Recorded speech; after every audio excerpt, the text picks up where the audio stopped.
decision, but it becomes an easy decision, and progressing into full-time work becomes much easier. Mr. Ian Blackford.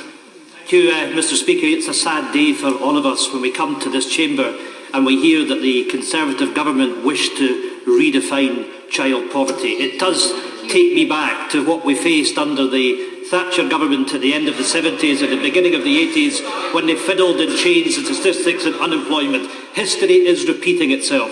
We know from the Child Poverty Action Group in Scotland that have said that on the basis of the 12 billion of cuts that are to come between now and 2020, that an additional 100,000 children in Scotland are going to be pushed into poverty. That, Mr. Speaker, is an utter shameful disgrace that in a civilised society, in a wealthy country, that is happening today.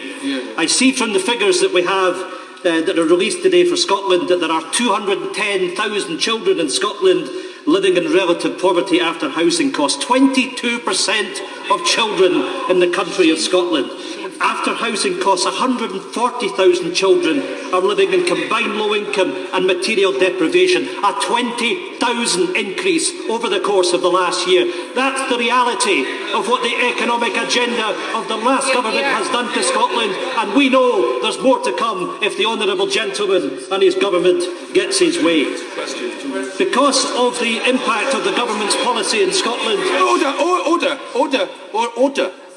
Order. Let me just explain, for the benefit of the House, because some people don't have long enough memories, that when the Liberal Democrats were the third party, in respect of urgent questions, they did get an allocation of time comparable to that of the person who tabled the question. So, of course, the honourable gentleman will wish to try to preserve the attention of the House, but the honourable gentleman is enjoying the entitlement only that was previously accorded to third parties, and I hope he will therefore be accorded appropriate courtesy. Mr. Ian Blackford. Thank you, Mr. Speaker.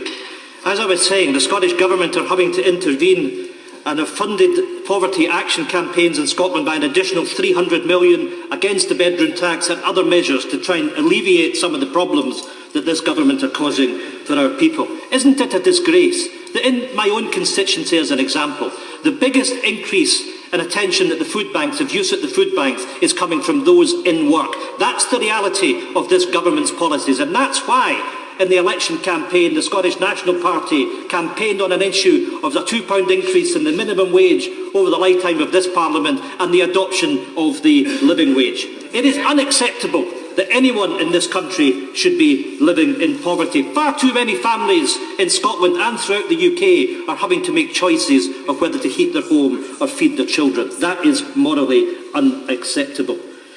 We believe that the best way of dealing with poverty is to have an integration of tax and benefits that leads to a real ladder that takes people out of poverty, not the stigmatisation that we're seeing from this government that punishes the poor in our society. I ask... Order.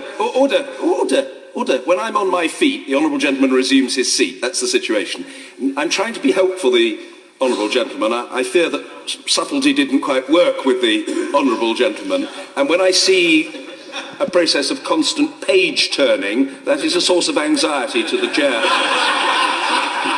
And I simply say to the honourable gentleman that the thrust of the matter has to be a series of questions, and once we get beyond that and to a series of comments or rhetorical questions, I feel that the honourable gentleman, in the interests of the House and in the interests of himself, can appropriately resume his seat, and we're grateful to him. We're very grateful to him. Sorry, Mr. Speaker, I had been looking at those sheets of paper. I assumed there was a bit more to come.